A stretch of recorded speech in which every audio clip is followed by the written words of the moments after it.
College नांदेडला एक college आहे, मोफत आहे, राहणं खाणं सगळं मिळते आपल्याला, पण टॉपचं मेरिट पाहिजे. आता तुमची ती संधी गेलेली आहे 11वी 12वीच्या, त्याच्यामुळे तुम्हाला एक आहे की बीई कडे जाता येतं, म्हणजे त्याला कोणता ग्रुप पाहिजे, पीसीएम ग्रुप पाहिजे, बरोबर नाही? तर इंजिनिअरिंग खूप मोठी अशी फॅकल्टी आहे, केमिकल आहे, प्रोडक्शन आहे, सिव्हिल आहे, hardware engineer, software engineer, IT आहे. तर तुम्हाला जास्त जर माहिती पाहिजे असेल तर तुम्ही त्याच्यामध्ये इंजिनिअरिंग शाखेमध्ये करिअर करू शकता.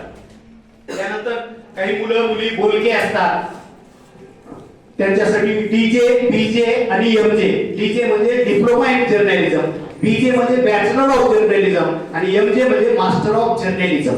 आपल्याला पत्रकारितेकडे जाता येतं. तुम्हाला हे नुसत्या पेपरचीच पत्रकारिता नाही बरं काय, टीव्हीवर पण पत्रकारिता असते. झी टीव्ही आहे आपलं, काय स्टार माझा, एबीपी माझा, त्याच्यावर लोक बातम्या देतात ना, मुली किती चांगल्या प्रकारे बातम्या देतात. आता भारत पाकिस्तानचं युद्ध चालू होतं तेव्हा असा गोळ्यांचा आवाज, एकदम जवळ जाणं, बघणं, करणं, तर ती डेअरिंग आपल्याकडे आहे का? कम्युनिकेशन स्किल आपल्याला संवाद कौशल्य आहे का? आवाजामध्ये चढ उतार आहे का? काही मुलांना भाषण देण्याची चांगली सवय असते. तर हा एखादा मुलगा मुलगी न्यूज रिपोर्टर बनू शकतो. लाख, 3-3, 2-2 लाख रुपये त्याचं पेमेंट आहे. तर हे कोर्सेस आपल्याला डीजे, बीजे आणि एमजे, एमजीएम कॉलेज नांदेडला एअरपोर्टच्या बाजूला आहे, त्या ठिकाणी आपल्याला हे कोर्सेस करता येतील. मुंबईला आहे, दिल्लीला आहे, कलकत्त्याला आहे, किंवा युट्यूबवर तुम्ही बघू शकता. आणि पत्रकारिता याच्यामध्ये तुम्ही करिअर करू शकता. त्याच्यानंतर आपल्याला जर वाटत असेल की बाबा थोडं मीडियामध्ये जावं, आता बऱ्याच मुलांना मुलींना रील्स करायची सवय आहे, युट्यूबला जायची सवय आहे, पण ते पैसा बघितला पाहिजे ना. आता मुली रील्स करता का कधी? लाईक, फॉलो आणि शेअर प्रत्येकाच्यामध्ये आहे वगैरे केले का कधी? तुम्ही करा, अभ्यासाच्या करा. मला वाटतं त्याला 1000 जर तुमचे फॉलोअर झाले तर पर डे 160 रुपये मिळतात म्हणून. मला काही माहिती नाही बरं, माझं युट्यूबला चॅनल आहे, पण मी विद्यार्थी दुसरं काही टाकत नाही. DMM diploma in mass media, BMM bachelor of mass media आणि MMM master of mass media.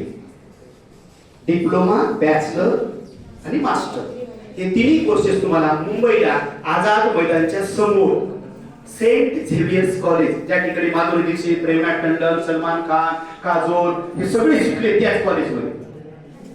पण आपली तिथं ऐकत आहे का? कारण त्या कॉलेजची फीस 1-1 करोड रुपयाच्या जवळपास आहे. त्या कॉलेजमध्ये मुला मुलींना सोडा येणारी 4 व्हीलर कॉलेज होईपर्यंत 10 ते 4 पर्यंत पार्किंग मध्ये थांबते.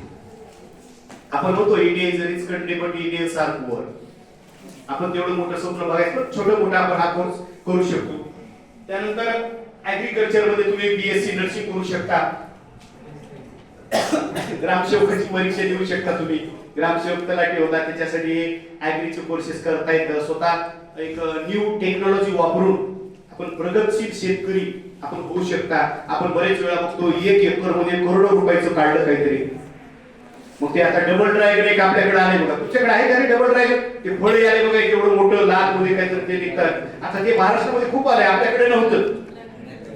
डबल ड्रॅगन काय म्हणतात त्याला? कोणी बी माळरानावर लावले तर शेतीची चांगली दौऱ्यात होण्यामध्ये एक शिफ्टाचा पोट तयार केला, पाणी झालं की कसल्यामध्ये बी आहे. आता बोरीचं झाड आपल्याकडे नव्हते, माळरानावर कशावर बी आहे. कारण ऍग्रीकल्चर मध्ये सुधारणा झाली, न्यू टेक्निक आले. आता गाय आहे, म्हैस आहे, जनावर यांचे गोटे वाढलेले आहेत. तर आपण ऍग्रीकल्चर कडून तिकडे जाऊ शकता. त्यानंतर मॅनेजमेंट मध्ये DBA, BBA आणि MBA आपण एखाद्या कंपनीचा मॅनेजिंग डायरेक्टर आपण होऊ शकता. त्यानंतर सोशल वर्क मध्ये DSW, BSW आणि MSW हे तिन्ही कोर्सेस तुम्ही करू शकता. ते मी तुम्हाला एक झलक सांगितली, एक 15-20 मिनिटांमध्ये मी तयार केले. मॅडम कडे मॅडम रिसीव्ह करून घ्या PPT. मी ह्याच्यापेक्षा आणखी चांगली PPT तुम्हाला करून देईन, पण शोधा म्हणजे सापडेल. एक लक्षात ठेवा, बाळ रडल्याशिवाय त्याला कुणी खाऊ पिऊ घालत नाही. तुमच्याकडे टॅलेंट आहे. Every man has his own price but he knows. इथं बसलेल्यामध्ये प्रत्येकाकडे बुद्धिमत्ता आहे, पण तुम्हाला वापरायची का नाही तुम्हाला ठरवावं लागेल. आधी नाही तो कमी नाही बघा. पण तुम्ही जर भानावर येऊन आत्ताही जरी उशिरा का होईना सुचलेलं शहाणपणा तुम्ही तयारी जर केली तर तुम्ही भविष्यामध्ये तुमचं स्वप्न, आईवडिलाचं स्वप्न पूर्ण करू शकता. पण हे करत असताना स्वतःला जपा, नाराज होऊ नका, उदास होऊ नका, मन प्रसन्न ठेवून कामाला लागा. आणि कोणी सांगितलंय म्हणून करू नका, तुमच्या मनातून आवाज निर्माण झाला पाहिजे. Yes I can. तू खांद्यावर हात टाकलेला